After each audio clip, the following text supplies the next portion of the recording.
Good morning बच्चों। आज मैं आपको एक्सरसाइज 7.2 बताने वाला हूं, जिसमें कि इंटरनली इंटरसेक्टिंग पॉइंट के कोऑर्डिनेट्स और एक्सटर्नली इंटरसेक्टिंग पॉइंट के कोऑर्डिनेट्स के बारे में बताया गया है या पूछे गए हैं क्वेश्चंस। ज़रा देखें।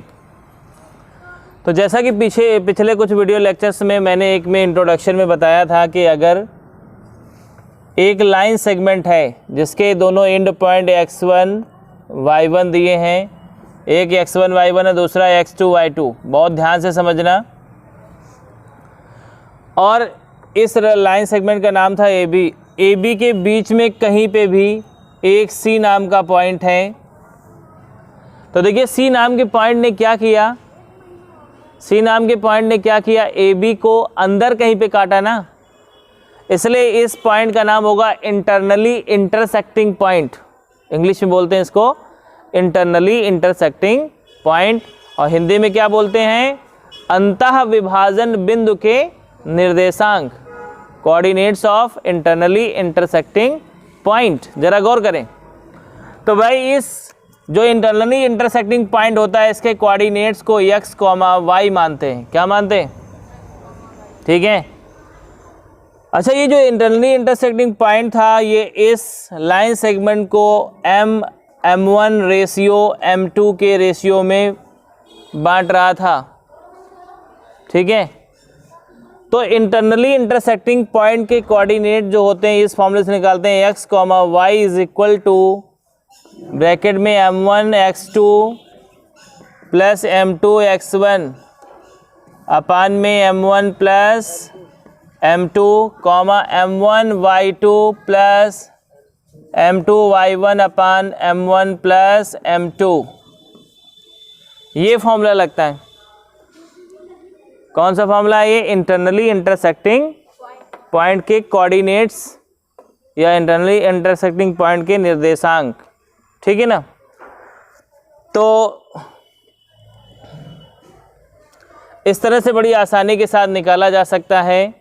क्योंकि ये पॉइंट अंदर काट रहा था, इसलिए इंटरनली इंटरसेक्टिंग पॉइंट हो गया। अब अगर मैं एक्सटर्नली इंटरसेक्टिंग पॉइंट की बात करूं, तो जैसे एक लाइन सेगमेंट दिया हुआ था, इसका नाम था AB, ये x1, ये y1, और ये B पे देखिए x2, ये y2, ऐसे पॉइंट दिए थे। और हुआ क्या कि इसको जब आगे बढ़ाते हैं इस लाइन सेगमेंट को, तो C ये कहीं बाहर आता है। तो देखिए इस पॉइंट ने क्या किया, इस लाइन सेगमेंट AB को बाहर जाके कहीं पे काटा, कहीं बाहर जाके काट रहा है ना, इसलिए इस पॉइंट का नाम होगा एक्सटर्नली इंटरसेक्टिंग पॉइंट। क्या नाम होगा? Externally intersecting point. तो देखिए एक आपका ये M1 हो गया यहाँ से यहाँ तक, और ये आपका क्या हो गया, M2। समझ में आया? रुकिए, गलत बता दिया आपको। यहाँ से यहाँ तक पूरा M1 हो गया, यहाँ से यहाँ तक, और इस पॉइंट से लेके इस पॉइंट तक ये क्या हो गया, M2। ठीक है। तो जरा गौर करें। तो एक्सटर्नली इंटरसेक्टिंग पॉइंट के कोऑर्डिनेट क्या होते हैं, x, y is equal to M1 x2 minus M2 x1 upon M1 minus M2। मतलब जहाँ पे प्लस था वहाँ पे क्या लगा देना है, माइनस। ये हो जाएगा ऐसे M1 y2 minus M2 y1 upon M1 minus M2, इस तरह से। तो ये कौन सा पॉइंट होगा, एक्सटर्नली इंटरसेक्टिंग पॉइंट। आपको देख के समझ में आ गया होगा कि इंटरनली क्या होता है, एक्सटर्नली क्या होता है। इंटरनली मतलब दोनों पॉइंट से मिलकर जो लाइन सेगमेंट बनता है, उस लाइन सेगमेंट को कहीं पे बीच में काटे। ठीक है। एक्सटर्नली मतलब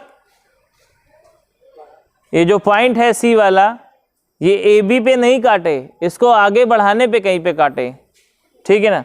तो इस तरह से बड़ी आसानी के साथ ये फॉर्मूले लगा के हम इसके क्वेश्चंस कर सकते हैं।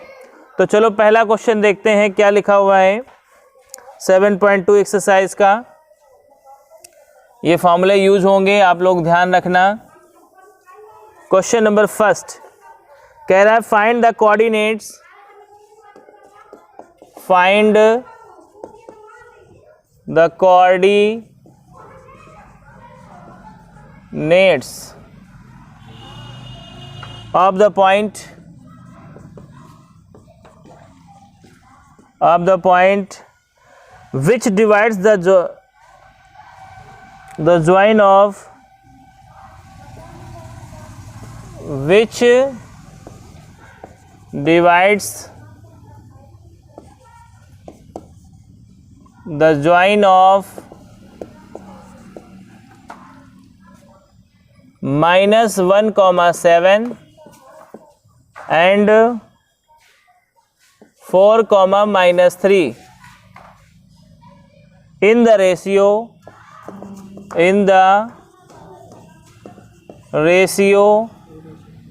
क्या रेशियो दिया हुआ है 2:3। इस तरह से क्वेश्चन आपको दिया गया है। Find the coordinates of the point which divides, मतलब आपको यहाँ जब सोल्यूशन करना है तो क्या करना है, एक लाइन सेगमेंट खींचना है। उस लाइन सेगमेंट के एंड पॉइंट के कोऑर्डिनेट्स आपको दिए जा रहे हैं -1, कितना 7 एंड 4, -3। और इसके बाद आपको एक पॉइंट, ये ए पॉइंट था, ये बी पॉइंट था, यहाँ पे कोई सी पॉइंट है, ये सी पॉइंट है, इसमें 2 हिस्सा आगे हो गया, 3 हिस्सा पीछे हो गया। इस सी पॉइंट्स के कोऑर्डिनेट्स निकालने हैं आपको। तो इस सी पॉइंट्स के कोऑर्डिनेट्स को क्या मानेंगे, x, y। क्या मानेंगे, x, y। जरा गौर करें। तो यहाँ पे क्या करेंगे ये बताइए, इंटरनली कि एक्सटर्नली है, ये इंटरनली है कि एक्सटर्नली है। तो जरा देखो, लिखेंगे the coordinates of point C। तो क्या हो जाएंगे, x, y is equal to, क्या फॉर्मूला लगाओगे, m1 x2 plus m2 x1 upon m1 plus m2 m1 y2 plus m2 y1 upon m1 plus m2। अभी ब्रैकेट क्लोज कर दें। तो इस तरह से इसको कर लेंगे, ये फॉर्मूला लगाएंगे। अब देखें जरा, तो देखिए इसमें क्या है, ये आपका x1 हो गया, ये y1, ये क्या हो जाएगा x2, ये क्या हो जाएगा y2। और इसे कहेंगे m1 इक्वल टू कितना 2 और m2 इक्वल टू कितना 3, क्योंकि जो रेशियो दिया होता है वही m1 और m2 होता है। ठीक है, आप ज़रा गौर करें। तो यहाँ पे आएगा x, y equal to, m1 की वैल्यू बताएं, फिगर में देख के बोलना है। m1 की वैल्यू 2, x2 की वैल्यू 4 प्लस m2 की वैल्यू 3, x1 की वैल्यू -1 है, इसलिए ब्रैकेट में लिखना है, इसको कॉमा लगा दें। और हाँ, यहाँ अपान में क्या हो जाएगा, m1 प्लस m2 मतलब 2 प्लस 3। अब देखिए m1 की वैल्यू 2 और y2 की वैल्यू बताओ -3 प्लस m2 की वैल्यू 3, y1 की वैल्यू बताएं 7, अपान में क्या आया 2 प्लस 3। आ रहा है बच्चों समझ में, ज़रा गौर करो। तो ये हो जाएगा x, y इक्वल टू 4 2 जा कितना 8 प्लस माइनस का 3 अपान में कितना 5 2 3 जा कितना हो गया 6 माइनस का प्लस का 3 7 जा 21 अपान में 5। गौर करें, देखिए जरा x, y इक्वल टू क्या हो जाएगा, 8 में 3 गया कितना आया 5 में 5 से डिवाइड करो कितना हो जाएगा 1। अब 21 में 6 माइनस करो, 15 में 5 से डिवाइड करो। तो इस तरह से x, y आपका कितना आ गया 1,3 कितना आ गया। तो इस तरह से इंटरनली इंटरसेक्टिंग पॉइंट के मैंने इसमें कोऑर्डिनेट निकाल दिए। किसी कोई समस्या हो भी पूछ सकता है, कोई दिक्कत इसमें। जैसे मैं फिगर बना रहा हूं आप फिगर बना के हमेशा करेंगे। क्योंकि क्या होता है कि क्वेश्चन पढ़ के ये पता लगाना होता है कि हमसे कौन से कोऑर्डिनेट पूछ रहा है। इसमें तो कोऑर्डिनेट 3 दिए हुए हैं, देखो ये पहला दिया है, ये दूसरा दिया है, और आपसे पूछ कौन सा रहा है ये आपको पता होना चाहिए। आपसे पूछ रहा है वो पॉइंट ज्ञात करो जो इनको ज्वाइन करने वाले लाइन सेगमेंट को 2:3 के रेशियो में डिवाइड करता हो, मतलब वो पॉइंट बीच में होगा इनके।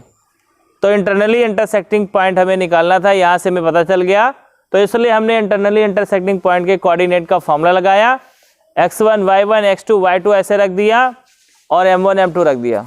कोई समस्या? अब आगे देखें, इसी में आगे बढ़ते हुए क्वेश्चन नंबर 2 की तरफ ध्यान देते हैं।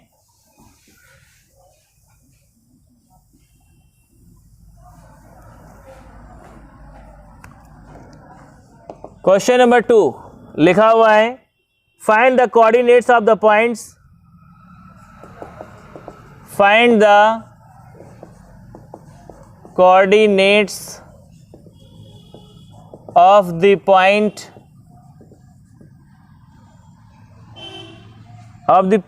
of trisection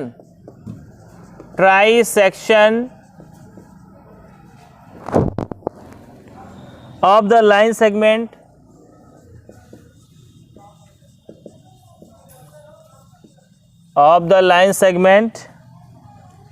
joining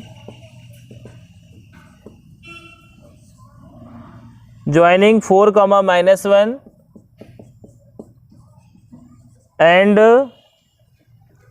-2, -3। इस क्वेश्चन को भी गौर से समझना। इसमें एक वर्ड आया है ट्राइसेक्शन। ट्राइसेक्शन का मतलब हुआ कि आपको एक लाइन सेगमेंट खींचना है AB, जिनके एंड पॉइंट क्या होंगे, एक होगा 4, -1 और दूसरा क्या होगा -2, -3। तो देखो हमने यहाँ पे जब इसका सॉल्यूशन करना शुरू किया तो हमने एक लाइन खींचा पहले और इसका A पॉइंट लिया क्या 4, -1, B पॉइंट क्या लिया -2, -3। समझ में आ रहा है? अब आपसे कह रहा है कि find the coordinates of the points trisection of the line segment joining ये। अब जरा गौर करें, तो यहाँ ट्राइसेक्शन कैसे होगा? ट्राइसेक्शन का मतलब 3 इक्वल पार्ट में डिवाइड होना चाहिए। एक ये पॉइंट आया, एक ये पॉइंट आया। मैंने एक पॉइंट ले लिया P, एक ले लिया Q। समझो यहाँ पे एक पॉइंट क्या ले लिया। जब बीच में हमने 2 पॉइंट लिए तो बताइए इस लाइन सेगमेंट AB के कितने टुकड़े हो गए? कितने टुकड़े हो गए? 3 पार्ट्स हुए। आप पॉइंट्स में मत जाएं कितने पॉइंट हैं इसमें, मैं आपसे पूछ रहा हूं इस लाइन सेगमेंट AB के कितने पार्ट हो गए? एक पार्ट हो गया AP, दूसरा क्या हो गया, दूसरा PQ, तीसरा QB। ठीक है, अब क्वेश्चन आया कि हमें निकालना क्या है, तो निकालना हमको क्या है, उन पॉइंट्स के कोऑर्डिनेट्स निकालने हैं जो इसको ट्राइसेक्ट कर रहे हैं। बताओ, उन पॉइंटों में 2 पॉइंट, एक है P और दूसरा है Q। अगर PQ ना होते तो क्या इसके 3 पार्ट होते? तो P के कोऑर्डिनेट्स की बात करते हैं। चलो देखो पहले P की तरफ ध्यान देते हैं। P के कोऑर्डिनेट्स को हम x, y मान लेंगे। बहुत ध्यान से समझो, इधर देखो जरा। आपके पास ये x1 है, ये y1 है, ये x2 है, ये y2 है। मेरे ख्याल से समझ में आ रहा होगा आपको। अब जरा गौर करें इधर, जब ये P पॉइंट की बात करें तो बताइए इस AB का कितना हिस्सा आगे है? P पे खड़े हैं, AB के कितने टुकड़े हुए थे? AB कितने टुकड़े हुए थे? 3 पार्ट्स हुए थे। 3 पार्ट्स में कितने पार्ट्स आगे हैं? 1। तो M1 कितना हो जाएगा? 1। नहीं आया समझ में? पीछे की तरफ ध्यान दो, बोलो P से अगर पीछे की बात करें तो पीछे कितने पार्ट हैं? 2। तो M2 का मान कितना हो गया? M2 = 2। नहीं आ रहा है समझ में? फिगर को देख के ही पता लगा लेंगे कि कितने पार्ट हैं। अच्छा ये बताओ, जिस तरह से मैं P के लिए यहाँ से M1 M2 निकाल लिया, अगर मैं आपसे Q के लिए कहता तो बताओ M1 का मान कितना होता? M1 का मान कितना होता? क्यू पे खड़े होते तो आगे कितने हिस्से थे? तो बोलने में शर्म आ रही। क्यू पे खड़े हैं तो आगे कितने हिस्से हैं? तो आगे वाले हिस्से क्या बोलते हैं? M1। M1 is equal to क्या हो जाएगा? 2। बताएं M2 कितना होगा इसके लिए? 1। सिंपल सी बात है। तो देखिए पहले हम P की बात करते हैं। हमारी बात समझ में आ गई। X1 Y1 X2 Y2 वही रहेंगे, सिर्फ M1 M2 चेंज हो जाएगा। तो अब देखो क्या लिखेंगे, लिखेंगे कोऑर्डिनेट्स ऑफ P या कोऑर्डिनेट ऑफ P, ऐसे लिख दो कोऑर्डिनेट ऑफ P। तो P के कोऑर्डिनेट क्या होंगे? x, y is equal to क्या होगा? M1 X2 plus M2 X1 upon M1 plus M2 M1 Y2 plus M2 Y1 upon M1 plus M2। बोलो बेटा आ रहा है समझ में? अब जरा गौर करो, लिखो यहाँ पे भाई M1 की वैल्यू बताएं जल्दी से। 1 X2 की -2 प्लस M2 की वैल्यू बताओ 2 X1 की 4 अपान में 1 प्लस 2 कॉमा M1 की वैल्यू बताएं 1, Y2 की वैल्यू बताओ -3 प्लस M2 की वैल्यू 2 और Y1 की वैल्यू -1 अपान में क्या 1 प्लस 2। कितने लोगों को इतना समझ में आ रहा है? आ रहा है। अब जरा देखें माइनस प्लस क्या होता है और 2 अंजा क्या हो गया 2 माइनस का हुआ और प्लस 4 2 जा 8 अपान में कितना 3 कॉमा माइनस प्लस क्या होता है 3 1 जा 3 और माइनस प्लस क्या हो गया -2 1 जा 2 अपान में क्या 3। इस तरह से तो देखिए क्या हो जाएगा, माइनस जब इसमें करेंगे तो कितना बचेगा 6 को 3 से डिवाइड करो 2 कॉमा यहाँ पे क्या हो जाएगा -3 -2 क्या हो गया -5 अपान 3। तो P के कोऑर्डिनेट्स क्या आ गए 2, -3। इस तरह से आपको P के कोऑर्डिनेट्स मिल गए 2, -5/3। समझ में आ रहा है? अब बारी आई जैसे दूसरे की, तो अब क्या करना है आपको, इसके नीचे फिगर दोबारा बनाना है। क्या समझे?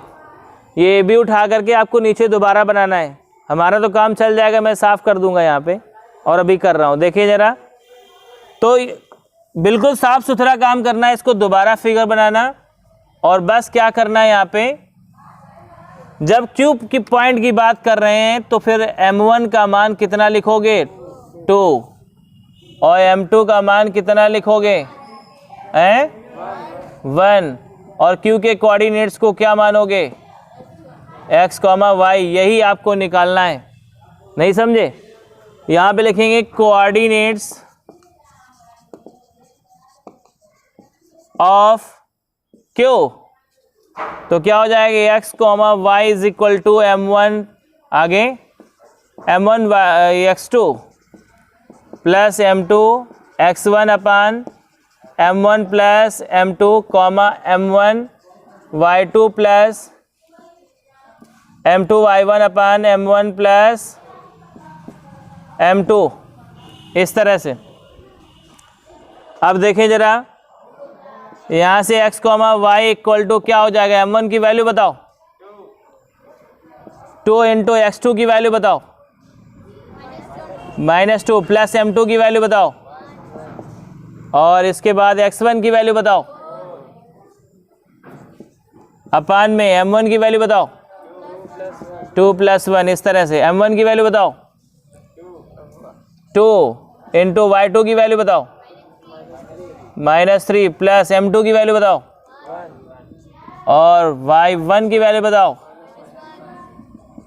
अपान में 2 + 1। ऐसे ब्रैकेट क्लोज कर देंगे यहाँ पे, 2 2 जा -4 + 4 4 1 जा 4 अपान में 3 4 4 कट जाएगा कॉमा यहाँ पे देखिए माइनस का 6 और माइनस का 1 अपान में 3 तो यहाँ तो भाई ये जीरो ही हो गया, जीरो के अपान में समथिंग क्या होता है, ज़ीरो होता है, तो ये जीरो हो जाएगा पूरा।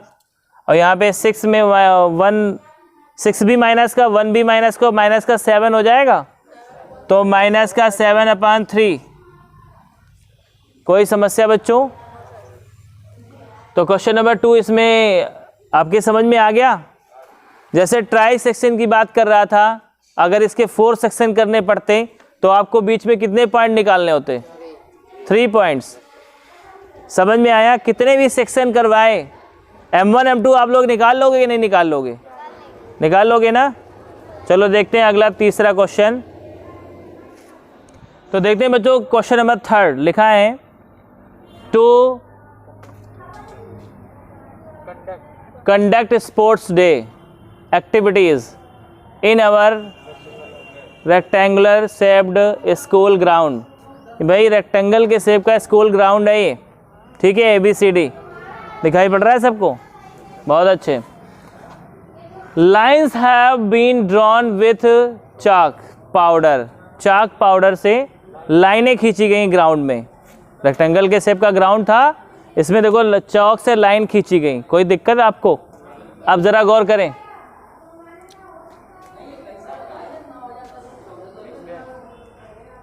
Eight a distance of 1 metre each. लाइनें जो हैं कितने मीटर की डिस्टेंस पे हैं? 1 मीटर की डिस्टेंस है। इनके बीच की डिस्टेंस कितनी कितनी है? 1 मीटर। बहुत ध्यान से समझो।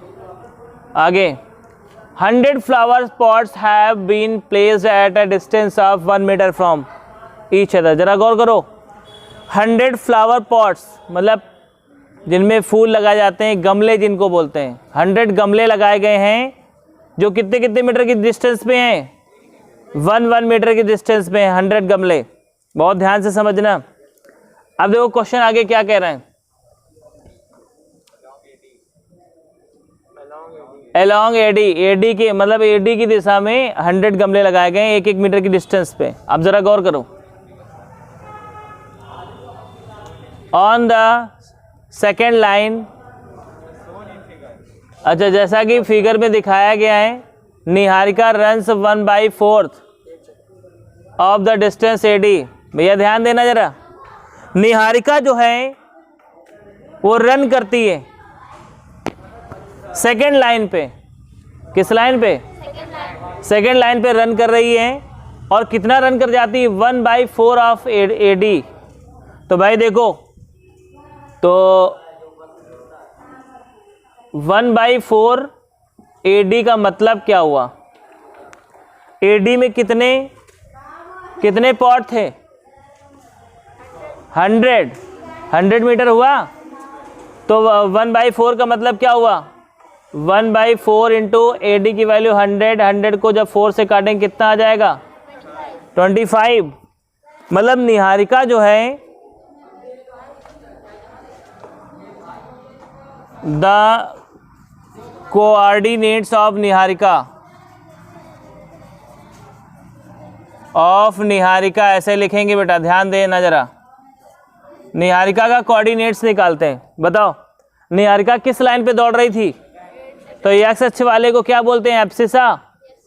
तो आपका एब्सिसा कितना हो जाएगा? 2। ऑर्डिनेट बताओ कितना हो गया? एडी का 1/4 कितना होता है? 25 मीटर। तो आप देख रहे हो निहारिका 1/4 चल चुकी है, इसका मतलब 25 मीटर। तो कोऑर्डिनेट ऑफ निहारिका क्या आ गया? 2,25। कोई प्रॉब्लम? आओ इसकी बात करते हैं। दूसरी लड़की कौन है, आगे पढ़ते हैं। एंड पोस्ट ग्रीन फ्लैग, यहाँ पे आके निहारिका एक ग्रीन फ्लैग लगा देती। कोई समस्या? फिर आगे देखो क्या कह रहा है। प्रीत रन्स 1/5। तो पहले भाई आप निकालें 1/5 ऑफ एडी इक्वल टू कितना हो जाएगा? 1/5 इंटू एडी की वैल्यू 100, इसको काटेंगे कितना आ जाएगा? 20। आया समझ में? मतलब वाई अक्ष पे जो प्रीत है वो कितना जा चुकी है? 20। तो कोऑर्डिनेट्स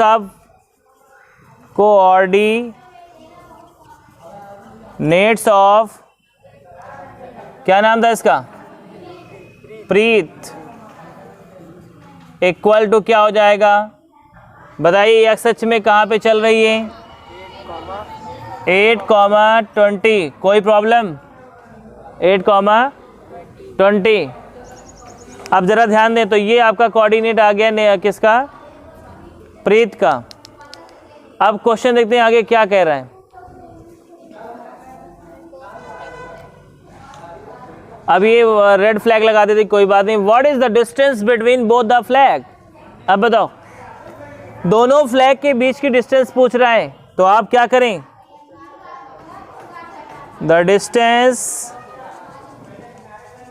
बिटवीन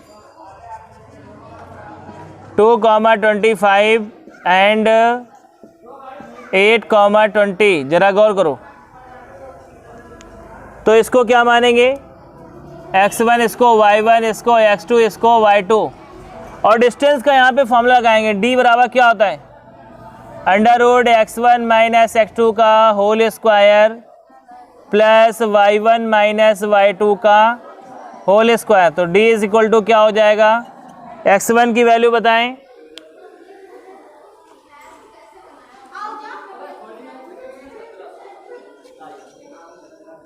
बोलो भाई, x1 की वैल्यू बोलो, x1 की वैल्यू क्या है 2 माइनस x2 की वैल्यू क्या है 8 का होल स्क्वायर, y1 की वैल्यू बताओ 25 माइनस y2 की वैल्यू क्या होगी 20 का होल स्क्वायर। तो d इज इक्वल टू क्या हो जाएगा, अंडर रूट, यहाँ पे 2 घटा दीजिए, कितना आ जाएगा -6 का स्क्वायर प्लस का, इसमें 25 में 20 माइनस करो, क्या आएगा 5 का स्क्वायर। तो d इज इक्वल टू क्या हो जाएगा 36 प्लस 25 रूट में, तो क्या हो जाएगा, ऐड करो इनको, रूट 61 मीटर, रूट 61 मीटर आ जाएगी आपकी डिस्टेंस। और रुकिए, अभी इसमें एक और क्वेश्चन पूछ रहा है,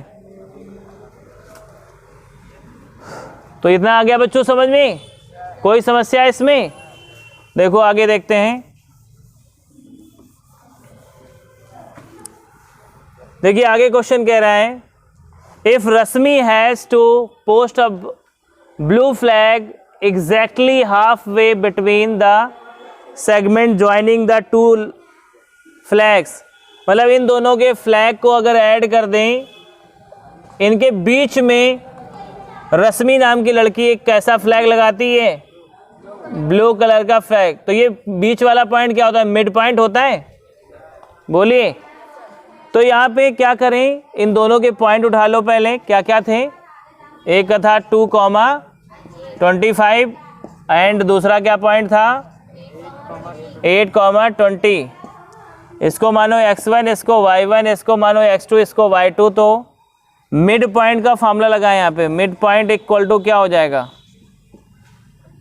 मिड पॉइंट को क्या कहते हैं x, y। ये कैसे निकलेगा, x1 प्लस x2 अपान 2, y1 प्लस y2 अपान 2। ये फॉर्मूला लगाएंगे।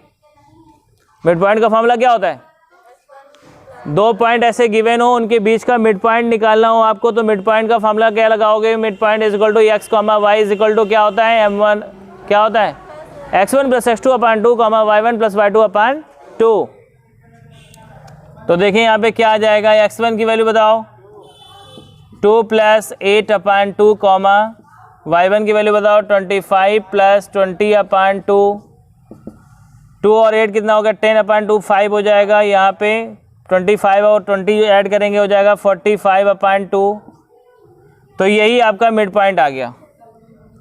तो इस तरह से बेटा इस वीडियो लेक्चर में मैंने आपको एक्सरसाइज 7.2 के 3 क्वेश्चंस बताए हैं। अगर इनमें कोई भी समस्या आती तो आप मुझे कमेंट करके ज़रूर बताएं, ताकि आपकी समस्या का सल्यूशन आपको मिल सके। तो okay, bye bye, have a nice time.